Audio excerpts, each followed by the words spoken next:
जरा सोचिए, इस बार भी आपने एक महंगा सेल्स पर्सन हायर किया। फर्स्ट मंथ तो उसने फुल ऑफ एनर्जी के साथ काम किया, बट सेकेंड मंथ आते आते उसके एक्सक्यूजेस स्टार्ट हो गए और थर्ड मंथ में तो उसने रेजिग्नेशन ही दे दिया। आपकी 3 महीने की सैलरी तो वेस्ट हुई, साथ ही सेल्स भी जीरो, आपका बिजनेस का भी काफी नुकसान हो गया। बट ये प्रॉब्लम सिर्फ आपकी नहीं है, ये प्रॉब्लम आज के टाइम में मैक्सिमम बिजनेस ओनर्स फेस कर रहे हैं। बट यहाँ पर जो गलती है वो सेल्स टीम की नहीं है, यहाँ पर गलती है आपके वीक ट्रेनिंग सिस्टम की। तो आज के इस वीडियो में मैं आपको एक 2 स्टेप्स का सेल्स ट्रेनिंग फ्रेमवर्क देने वाली हूँ, जो अगर आपने अपने बिजनेस पे अप्लाई किया तो आप किसी भी नए हायर को स्टार परफॉर्मर बना सकते हो। और मैं ऐसा इसलिए कह सकती हूँ क्योंकि मैंने ये 1500 से ज्यादा बिजनेस ओनर्स पे अप्लाई किया है और रिजल्ट 3x बिजनेस ग्रोथ। तो चलिए स्टार्ट करते हैं। इस 2 स्टेप्स के सेल्स ट्रेनिंग फ्रेमवर्क में जो पहला स्टेप है वो है सेल्स प्रोसेस और दूसरा ट्रेनिंग मॉडल, जो आपके एब्सेंस में भी काम करेगा। इस पूरे फ्रेमवर्क को समझाते हुए मैं कुछ सैंपल टेम्पलेट्स, वर्कबुक्स और चेकलिस्ट्स की बात करूंगी, जो सारे मैंने डिस्क्रिप्शन में दे दिए हैं। आप वहां से जाके इसको साथ ही साथ डाउनलोड कर पाएंगे। तो चलिए स्टार्ट करते हैं। जब भी हम सेल्स प्रोसेस को डिफाइन करने की बात करते हैं तो आप इसको एक क्रिकेट मैच की तरह समझिए। जब अगर आपने इसमें रूल्स को डिफाइन नहीं किया है तो आपकी टीम जो है वो कभी भी जीत नहीं सकती। सिमिलरली, अगर आपने अपने सेल्स के प्रोसेस में रूल्स को डिफाइन नहीं किया तो आपकी टीम कभी भी सेल्स जीत नहीं सकती। तो आपको हर स्टेप पे, हर स्टेज पे रूल्स को डिफाइन करना पड़ेगा। इसके लिए क्या क्या आपको करना पड़ेगा, हम स्टेज 1 से स्टार्ट करते हैं। जो सबसे पहली स्टेज है वो है रिसीव एंड कॉन्टैक्ट लीड्स। मतलब, मैं आपको एक एग्जांपल से समझाती हूँ। हमारे एक बिजनेस ओनर थे जिनको इंडिया मार्ट में डेली 30 से 40 लीड्स आती थी, बट उनकी टीम कभी तो तुरंत ही बात कर लेती थी, कभी शाम को बात करती थी और बहुत बार लीड से नेक्स्ट डे कॉन्टैक्ट होता था।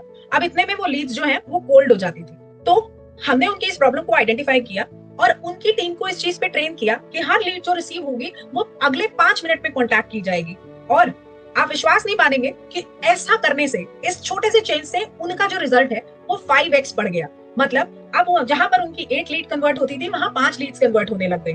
तो आपको भी सबसे पहले अपनी टीम को इस चीज पे ट्रेन करना है कि कैसे वो आपकी हर लीड को 5 मिनट के अंदर कॉन्टैक्ट करें, क्योंकि अगर वो डिले करेंगे तो वो आपकी वैल्यूएबल सेल्स को लूज कर देंगे। इसके बाद हम आते हैं नेक्स्ट स्टेज पे, जो कि है आइडेंटिफाई क्वालिफाइड लीड।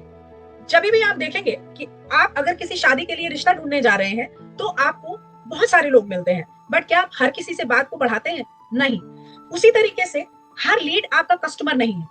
आपकी टीम में कुछ आपको फिल्टर्स सिखाने पड़ेंगे जिससे वो आपके आइडियल कस्टमर को पहचान सके।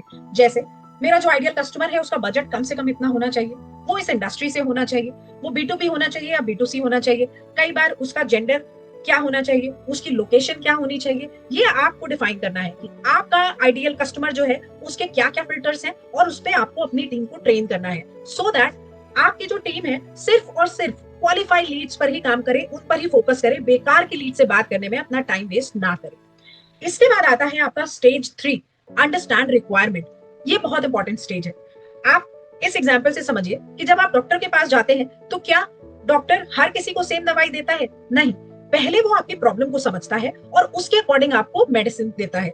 सिमिलरली, आपको अपनी टीम को भी इस चीज पे ट्रेन करना है कि पहले वो आपके कस्टमर की रिक्वायरमेंट को समझे। आपके जो आइडियल कस्टमर है उनकी टॉप 6 नीड्स क्या होती है, इस पे आप उनको ट्रेन कर सकते हैं।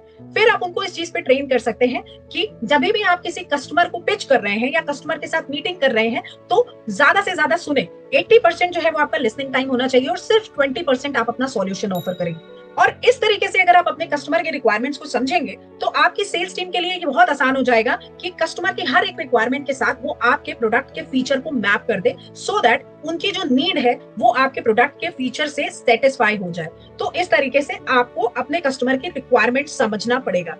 इसके बाद जो आपका स्टेज 4 आता है वो आएगा ऑफर सॉल्यूशन। क्योंकि वन साइज फिट ऑल ये वाला जो फंडा है ये बहुत पुराना हो चुका है। अब एक ही पिच आप हर कस्टमर को नहीं दे सकते।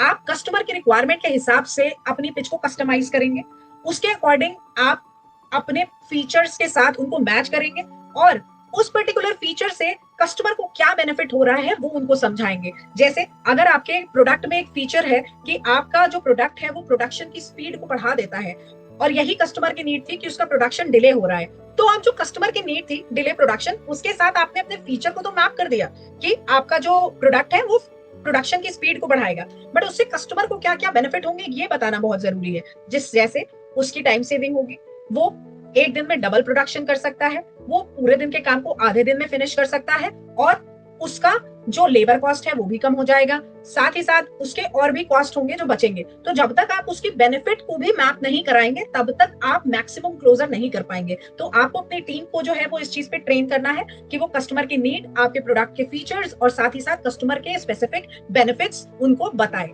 इसका एक सैंपल मैंने डिस्क्रिप्शन में डाला हुआ है, आप वहां पर जाके इसको डाउनलोड कर सकते हैं और बेहतर तरीके से इसको समझ भी सकते हैं। इसके बाद आपकी जो नेक्स्ट स्टेज आएगी वो आएगी हैंडल ऑब्जेक्शन। क्या होता है कि आपको ऐसा लगता है कि कस्टमर अगर सवाल पूछ रहा है तो वो आप क्लोज नहीं करेगा, बट यहीं पे आपकी सबसे बड़ी गलती होती है।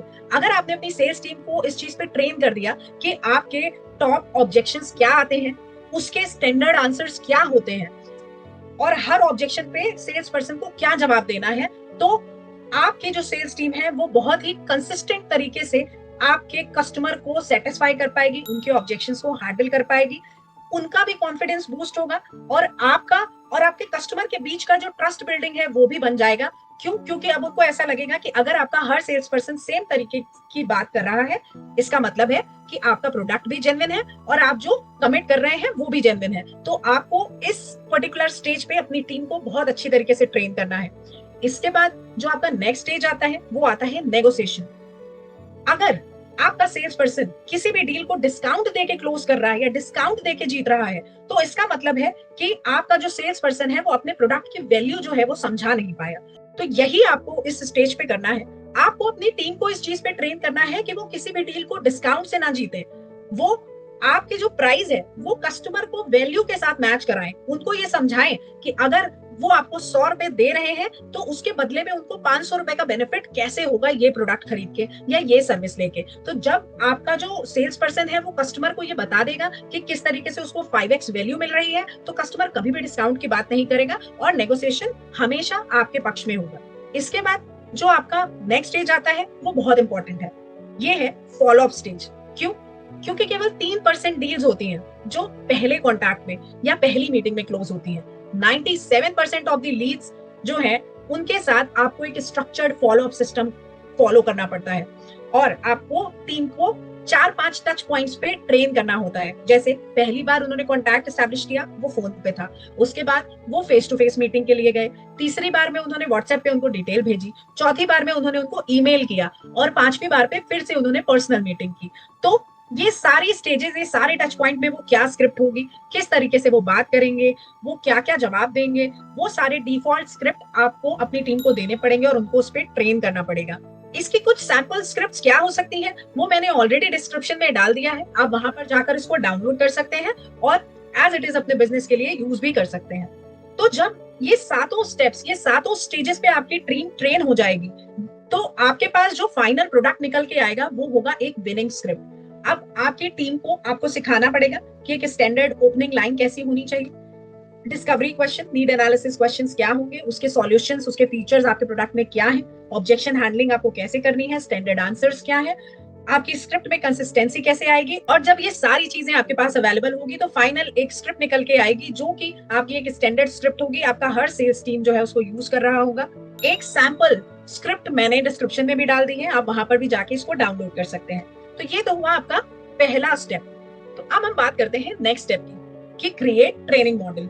क्योंकि आप मुझसे बोलेंगे कि हर चौथे महीने मेरे पास एक नया सेल्स पर्सन आता है तो मैं बार बार उनको इन चीजों पे ट्रेन नहीं कर सकता, मेरे पास इतना टाइम नहीं है। तो उस चीज को खत्म करने के लिए आपको एक ट्रेनिंग मॉडल क्रिएट करना पड़ेगा।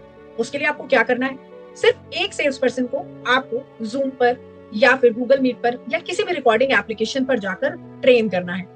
मैं आपको ये नहीं कह रही कि ये सारी स्टेजेस पे आपको सेम डे ही ट्रेन करना पड़ेगा, आप अलग अलग स्टेजेस पे 5, 6, 7, 8, 10 जितनी चाहे उतनी रिकॉर्डिंग्स बना सकते हैं। फिर इन रिकॉर्डेड सेशंस को आपको अपनी गूगल ड्राइव पे, अपने गूगल क्लासरूम पे कहीं पर जाके सेव कर लेना है। कोई भी नया हायर आता है उसको आपको ये रिकॉर्डेड सेशंस देने हैं, उनको बोलना है कि वो इनको देखें। उसके बाद आपको उनका असेसमेंट लेना है। असेसमेंट में अगर वो सही तरीके से जवाब दे गए तो वो रेडी है, अगर वो असेसमेंट में सही तरीके से जवाब नहीं दे रहे तो आपको वो गैप को आइडेंटिफाई करना है और फिर से उनको उन चीजों पर ट्रेन करना है, उनको बताना है कि कहाँ गैप्स थे, क्या चीजें उनको समझ में नहीं आई, और इस तरीके से बहुत ही कम टाइम लगा के आपका हर नया सेल्स पर्सन जो है वो ट्रेन हो जाएगा और अब वो तैयार हो जाएगा किसी भी सीनियर सेल्स पर्सन को शैडो करने के लिए। तो वो 1 हफ्ते 10 दिन उनके साथ मार्केट में जाएगा, मार्केट को समझेगा, कस्टमर को समझेगा और खुद से सेल्स करने के लिए रेडी हो जाएगा। इसके लिए आपको किसी भी महंगे सेल्स पर्सन की जरूरत नहीं पड़ेगी। आप किसी भी एवरेज सेल्स पर्सन को लाकर ये सारे स्टेजेस में डिफाइन करके उसको ट्रेन करके आप अगले ही दिन से सेल्स करने के लिए रेडी कर सकते हैं। तो अगर आपने ये दोनों स्टेप्स को फॉलो किया तो आपके पास जो फाइनल आउटकम होगा, आपके पास एक सेल्स प्रोसेस होगा, एक रेडी स्क्रिप्ट होगी, आपके पास ऑब्जेक्शन हैंडलिंग कैसे करनी है उसके लिए रेडी आंसर्स होंगे, ट्रेनिंग वीडियोस होंगे, असेसमेंट्स होंगे। आप किसी भी सेल्स हायर को ट्रेन कर पाएंगे और आपको हायरिंग में पैसे वेस्ट करने की जरूरत नहीं पड़ेगी। इसमें बहुत सारे sample templates, issue feature benefit matrix, sample script, वो सारी चीजें जो है मैंने डिस्क्रिप्शन में ऑलरेडी डाल दी हैं। आप वहां पर जाके इसको डाउनलोड कर सकते हैं और थोड़े बहुत चेंजेस के साथ अपने बिजनेस में यूज कर सकते हैं। 6 स्टेप्स का की फ्रेमवर्क जिसे लेकर हमने अपने बिजनेस को 0 से लेकर 245 करोड़ तक पहुंचाया था। यह फ्रेमवर्क आपकी मदद करता है आपके बिजनेस को ग्रो करने में। नंबर 1 रीजन जिसकी वजह से बिजनेस ओनर्स अपने बिजनेस को ग्रो नहीं कर पाते वो ये होती है कि वो अपने बिना अपने बिजनेस को चला नहीं पाते। और इसका सबसे बड़ा रीजन ये होता है कि उनके पास जो स्टाफ अवेलेबल होता है वो उनसे काम नहीं करवा पाते या लो स्किल का स्टाफ होता है। तो जब तक आप ये लो स्किल के स्टाफ की प्रॉब्लम को सॉल्व नहीं करोगे आप अपने बिजनेस ऑपरेशन से फ्री नहीं होगे और उन चीजों पे काम नहीं करोगे जिससे बिजनेस ग्रो होता है, जैसे ब्रांडिंग, मार्केटिंग, अपने बिजनेस के बारे में सोचना, प्रोसेस इंप्रूवमेंट्स करवाना। तो इसके लिए बहुत जरूरी है कि आप को आना चाहिए कि आप अपने लो स्किल के स्टाफ को कैसे हाई स्किल का स्टाफ बनाओगे। और इसीलिए मैंने आपके लिए एक वेबिनार बनाया है जिसमें मैं आपको अपना PTSTDM का फ्रेमवर्क दूंगा जिससे आप ये वाला काम करवा सकते हैं। 6 स्टेप्स का फ्रेमवर्क है। तो इस वेबिनार की डिटेल डली हुई है, इस पे मुझे ज्वाइन करिए।